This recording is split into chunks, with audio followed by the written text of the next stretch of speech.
antipatica, fitosimpatica, voglio con ficcelli, con la grammatica, con la retórica, lógica, física, la matemática, no puedo hablar, no puedo hablar, no puedo hablar. Hemos estudiado los acontecimientos más importantes del primer siglo de la Iglesia.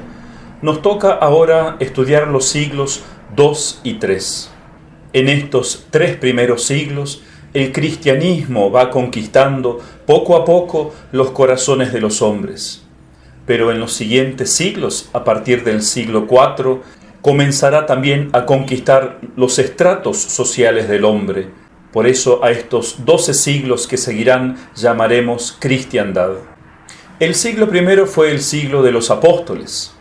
Estos siglos 2 y 3 del cristianismo están marcados por las persecuciones, las grandes persecuciones. Por eso podemos muy bien aplicarle las palabras del Apocalipsis cuando Cristo le dirige el mensaje a la iglesia de Esmirna en el capítulo 2. Y al ángel de la iglesia en Esmirna, escríbele. Esmirna significa mirra, que era un ungüento que se ponía para los enfermos o también para los difuntos. El primero y el último, el que estuvo muerto y volvió a la vida, dice lo siguiente: conozco tu tribulación y tu pobreza, y sin embargo eres rico, porque la persecución atroz que va a sobrellevar la iglesia en este siglo es en realidad su riqueza. Conozco tu tribulación y tu pobreza, y la blasfemia de parte de quienes dicen que ellos son judíos, aunque no son más que sinagoga de Satanás. Se menciona a Satanás porque la crueldad que ejercieron durante estas persecuciones fue realmente diabólica. Todo lo que hicieron para hacer renegar a los cristianos de su fe es increíble. Va más allá de la crueldad humana, es crueldad de la bestia. Y se menciona también a los judíos, a la sinagoga de Satanás, porque los judíos fueron los primeros adversarios del cristianismo y fueron los que fomentaron estas persecuciones de parte del Imperio Romano. Por ejemplo, la primera persecución que inició Nerón, donde murieron San Pedro y San Pablo, fue a causa de Popea, que era la concubina judía del emperador Nerón. A Nerón lo tenían sin preocupación las cuestiones religiosas. No se hubiera enterado siquiera de la existencia de los cristianos si no hubiera sido por Popea. Y las calumnias que decían los judíos de los cristianos eran realmente terribles, que Jesús era el hijo adulterino de un soldado romano, que en los ágapes cristianos se comía el cadáver de un niño, que adoraban la cabeza de un burro, etc. Calumnias realmente blasfemas. Y Cristo dice que ya ellos no son el Israel de Dios, la sinagoga de Dios, sino del enemigo, por haber rechazado a Cristo. Mira, el diablo va a meter en la cárcel a algunos de vosotros, para que seáis probados. Meter en la cárcel en esa época era para morir. Y tendréis una tribulación de 10 días. Obviamente no se refiere a 10 días de 24 horas, sino no sería una gran tribulación. Por eso los grandes santos, especialmente San Agustín y otros, identifican 10 grandes persecuciones en estos 3 primeros siglos en que el Imperio Romano no acepta a la Iglesia todavía. Sé fiel hasta la muerte y te daré la corona de la vida. El que tiene oído, escuche qué dice el Espíritu a las iglesias. El vencedor no sufrirá ningún daño de parte de la muerte segunda. La muerte primera, la muerte física, es inevitable, pero la muerte segunda, que es la condenación al infierno, sí la evitarán aquellos que mueran por Cristo. Por eso el cristiano no debe tenerle miedo a la muerte primera, sino a la segunda, al vivir alejado de Dios y a la posibilidad de perderse para siempre. Entonces dividiremos esta clase en 2 grandes partes. Primero, las persecuciones que sufrió la Iglesia, tanto de sus enemigos externos como internos, o sea, las herejías. Y luego veremos los buenos frutos que dio la Iglesia, las glorias de la Iglesia en estos 2 siglos. ¿Cuándo comenzaron las persecuciones de parte del Imperio Romano?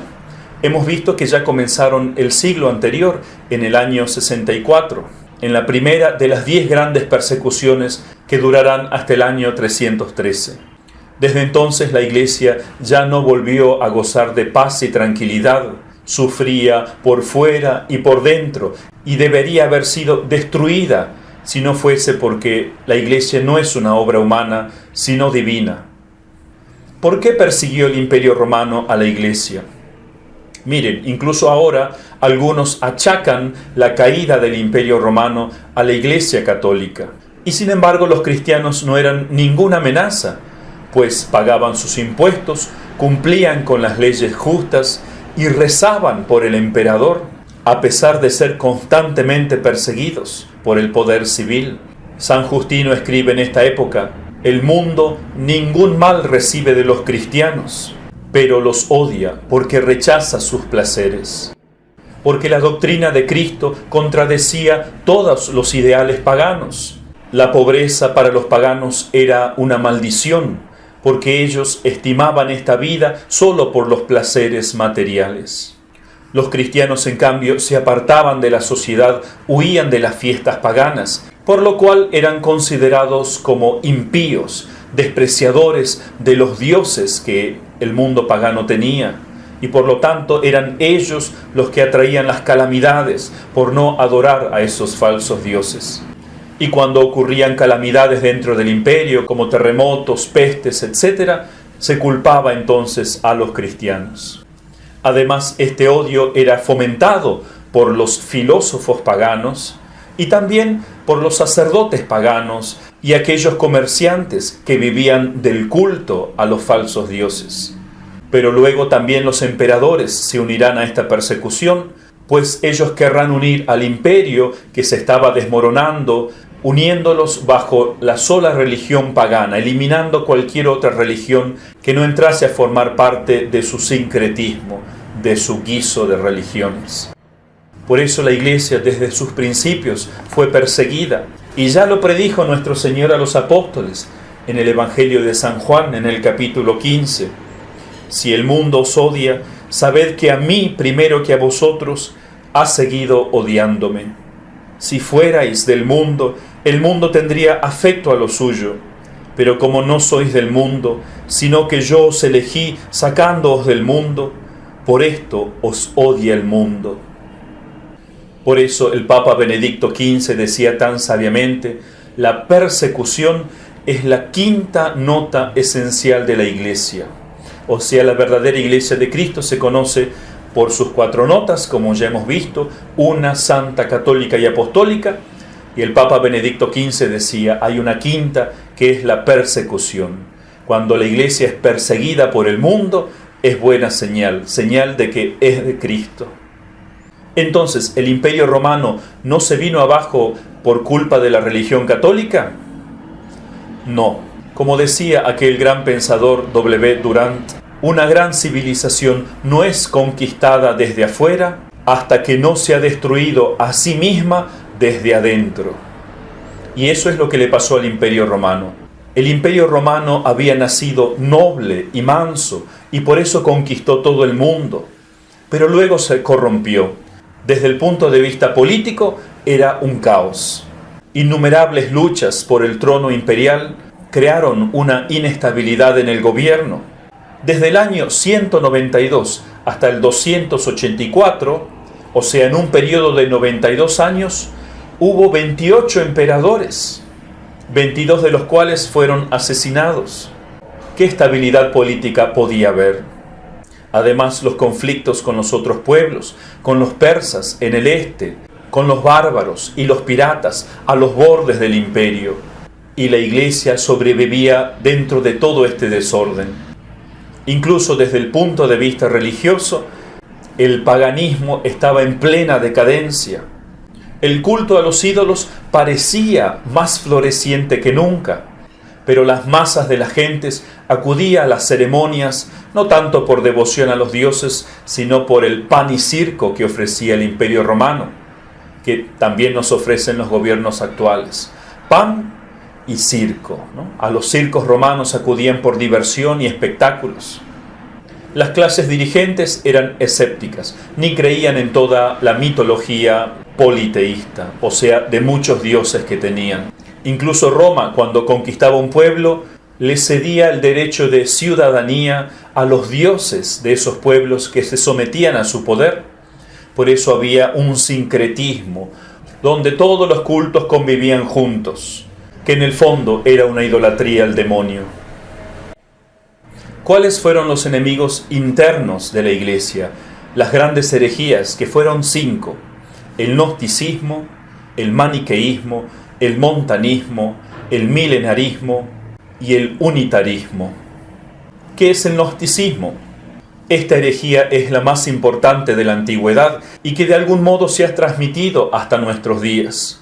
Querían reunir en un solo sistema, por eso se le llama sincretismo, las doctrinas religiosas y filosóficas de la época.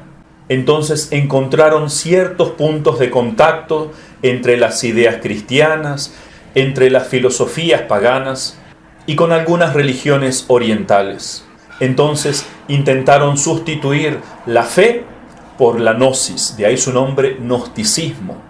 Gnosis significa conocimiento, que siempre ha sido la tentación del hombre, querer conocerlo todo, entenderlo todo, para gobernarlo todo, incluso a Dios, querer abarcarlo.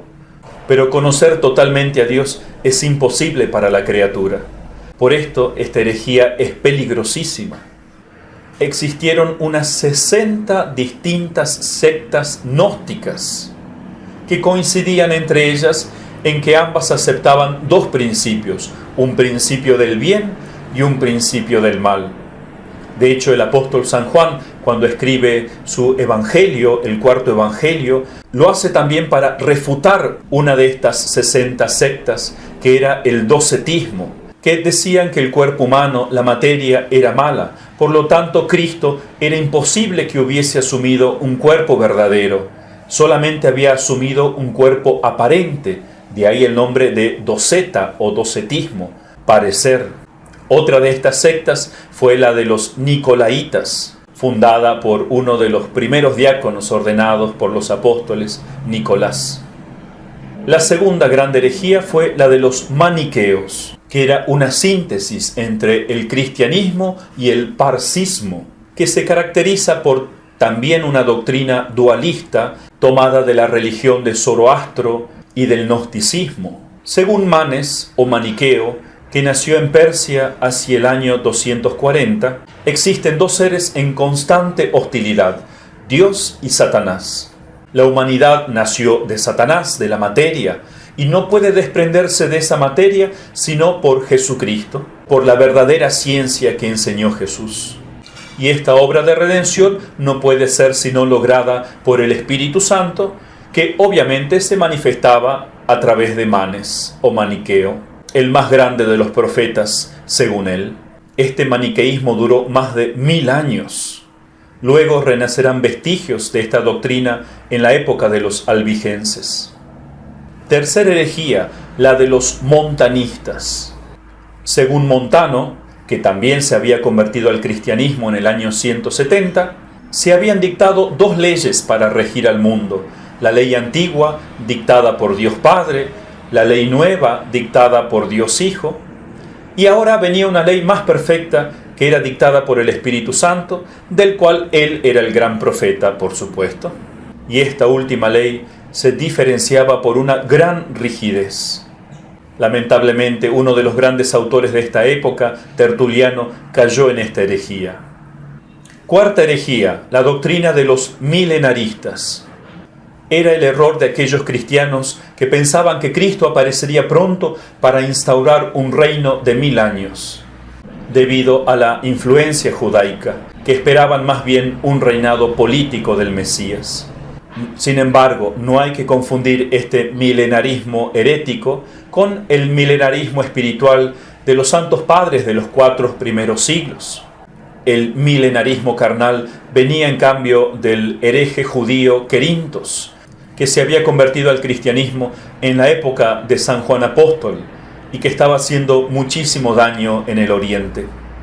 La última gran herejía de estos siglos fue la de los unitaristas, a los cuales también se les llamaba antitrinitarios, porque tenían dificultad en conciliar la doctrina de que Dios es uno con la doctrina de la Santísima Trinidad, ¿3 personas en un solo Dios?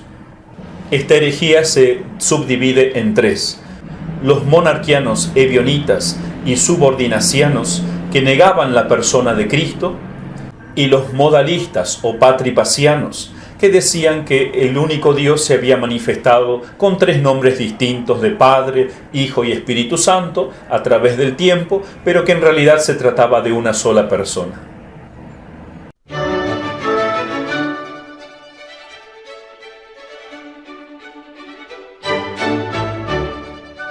Cara mia sposa detesta la palla magnetica, più simpatica, voglio conficcerli con la grammatica, con la retorica, logica, fisica, la matematica non può fallar, non può fallar, non può fallar. Piano, per carità.